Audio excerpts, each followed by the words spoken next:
Hey guys, welcome to the Bible reading. I'm Andrew Eads, and we're looking at another parallelism structure within the psalm itself. In my Psalm 95 video, I briefly talked about the Bible's main poetry feature, which is parallelism.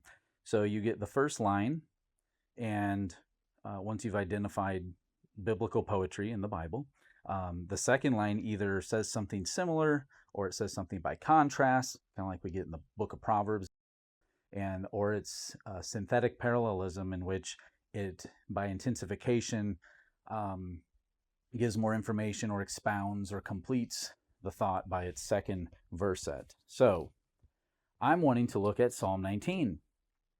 And I'm looking at this in my KJV Schuyler Bible Canterbury, which is a personal size. And I got this from the evbibles.com. And beautiful edition. So I wanted to look at this in Psalm 19. So let's go ahead and read it. It says, "The heavens declare the glory of God, and the firmament sheweth his handiwork." So it gives a complete thought there, completes it by the second verset. "Day unto day uttereth speech, and night unto night sheweth knowledge." Okay, so there we get some synonymous parallelism as well. Verse 3, "There is no speech nor language where the voice is not heard." Their line is gone out through all the earth, and their words, and to the end of the world. In them hath he set a tabernacle for the sun, which is as a bridegroom coming out of his chamber, and rejoiceth as a strong man to run a race.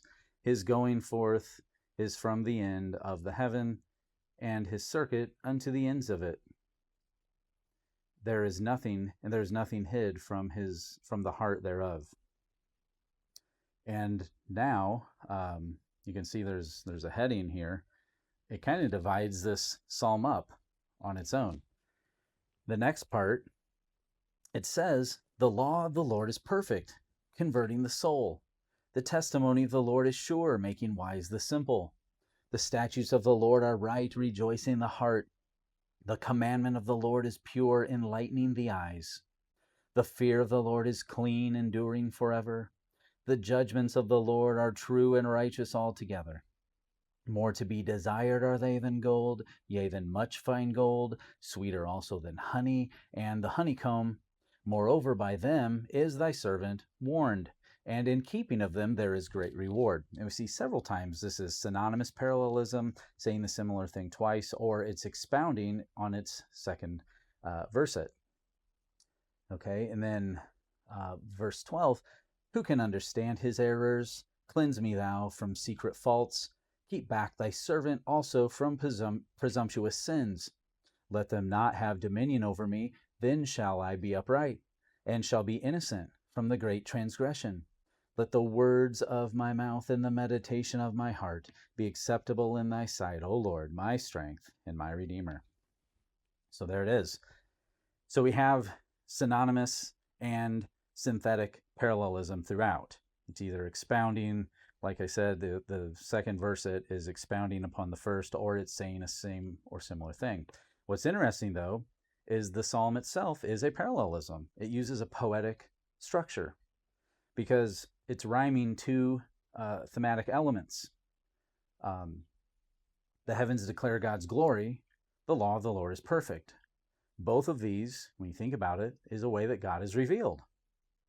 Okay, and so we see that through creation, comes from the mind of God. He created it, and it keeps furthering and happening today. It keeps unfolding itself. And then we look at the law of the Lord, God's law, his Torah, specifically the 5 books of Moses. It could also refer to the prophets, the writings, and the Bible as a whole. But he's talking about the different commandment types that are in the 5 books of Moses, the statutes and the laws and the ordinance, the commandments and such.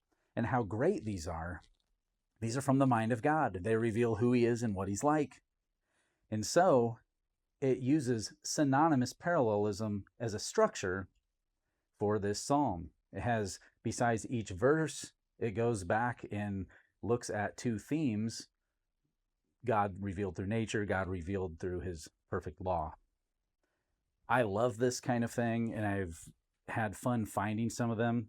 I explained my frustration in my Psalm 95 video, so check that out if you haven't already.